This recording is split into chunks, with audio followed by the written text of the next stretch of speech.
ஒன்றும் இல்லை, மூளைக்கு வேலை, சிந்தனை திறனுக்கு வேலை. கற்ற கல்வியை தான் எடுத்துக்கொண்ட பயணத்தில் அப்படியே விடாமுயற்சி ஒருங்கிணைத்தாய். ஒரே வாழ்க்கையில சொல்றாங்க, கல்வி பிளஸ் விடாமுயற்சி ஈக்குவல் டு விஸ்வரூப வெற்றி. இந்த வார்த்தையை நோட்டில் எழுதி வேண்டாம். உங்களோட இதய கல்வெட்டை விட ஆழமாக பதிந்து வருகிறீர்கள். கல்வி பிளஸ் விடாமுயற்சி ஈக்குவல் டு விஸ்வரூப வெற்றி. இதுதான் ஒரு கணித ஃபார்முலா, வாழ்க்கை கணித ஃபார்முலா. இதை நீங்க எழுதி வச்சிருக்கீங்க. எந்த செயல் செய்தாலும் சரி, அதுல இதை இணைத்து விடுங்கள். நீங்க வெற்றியாளராக, விரைவில் கோடீஸ்வரராக மாறி கண்டிப்பாக இதுல எந்த மாற்று கருத்துமே இல்லை. நான்கும் கோடீஸ்வரம். நான் இப்ப சொல்றேன், யாராவது உங்கள்கிட்ட பணக்காரங்க யாராச்சும் நான் கோடீஸ்வரன் அப்படின்னு நீங்க இதுவரைக்கும் உங்க வாழ்க்கையில யாரையாவது கேட்டுக்கலாம்? யார் வழியாவது பணக்காரன் கூட எவ்வளவு பெரிய பணக்காரன், அம்பானி கூட, முகேஷ் அம்பானி கூட நான் ஒரு கோடீஸ்வரன் அது சொல்ல மாட்டேன். உண்மையாவே ஆனா நான் சொல்றேன், நான் ஒரு கோடீஸ்வரன்.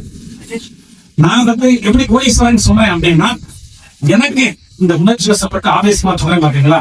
ஏன் ஆவேசப்பட்டு சொல்றேன் அப்படின்னா, எனக்கு இந்த கல்விதான் உதவிச்சு. கல்வி பிளஸ் விடாமுயற்சி ஈக்குவல் டு விஸ்வரூப வெற்றி என்பதை அடிப்படையாக காரண மந்திரமாக கொண்டுதான் நான் இந்த வாழ்க்கையில் படிப்படியாக முன்னேறிய நேர்மையான சம்பாதியங்கள் இங்க அடிப்படையிடணும். 10 பைசா லஞ்சம் என்ற வார்த்தைக்கு இடமளிக்காமல் நேர்மையான சம்பாதியத்தை உத்தமை வருகிற வாழ்க்கையில் சொல்றதுக்கு நான் தயக்கம் எதுவும் இல்லை.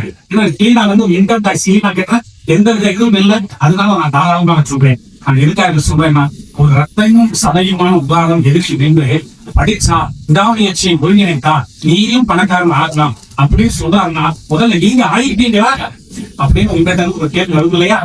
வந்ததாக எடுத்துக்கொண்டு நான் சொல்றேன். நிச்சயம் படியுங்கள், மிகப்பெரிய பலனை கிடைக்கிறது. அதை இன்னும் சற்று தள்ளியே சொல்கிறேன். முதலில் அதுக்கு முன்னாடி உங்களிட பேச வேண்டிய முக்கியமான தகவல் சொல்றேன். இப்ப நீங்க எல்லோருமே +2 முடித்து இன்று கல்லூரியில் முதலாண்டு ஜாயின் பண்ணியிருக்கீங்க. இதை பற்றி ஒரு முக்கியமான வார்த்தை எல்லோருமே நன்றாக கவனிங்க. நான் பேசி முடிக்கிறவங்க நல்லா கவனிங்க. நான் பேசி முடிச்சுட்டா உங்களோட கருத்து கேட்பாங்க, ஃபீட்பேக் என்று சொல்லக்கூடிய என்ன நீங்கள் மனதால் என்ன நினைக்கிறீர்கள் என்று ஃபீட்பேக் கேட்பேன். அப்ப நீங்க முன்வந்து மனம் திறந்து பேசணும். அதுக்காகவே வாய்ச்சோம். நீங்க முதல்ல நல்லா ஆழமாக கவனிங்க. இன்றைய எனது பேச்சு உங்க வாழ்க்கையை கண்டிப்பா திரும்பி பார்க்கணும். திரும்ப போய் இந்த பேச்சு தான் அப்படின்னு நீங்க கிடைக்கணும். அதனால நல்லா கவனிங்க. உங்க வாழ்க்கையை 3 பிரிவாக பிரிக்கலாம். சிம்பிளா சொன்னேன், +2 வரைக்கும் ஒரு வாழ்க்கை. இது பார்ட் 1. இன்றைக்கு உங்களோட வாழ்க்கைய பார்ட் 2 தொடங்கிடுச்சு. பாகுபலி பார்ட் 2 மாதிரி உங்களோட வாழ்க்கையில பார்ட் 2 தொடங்கிடுச்சு. கல்லூரி வாழ்க்கை.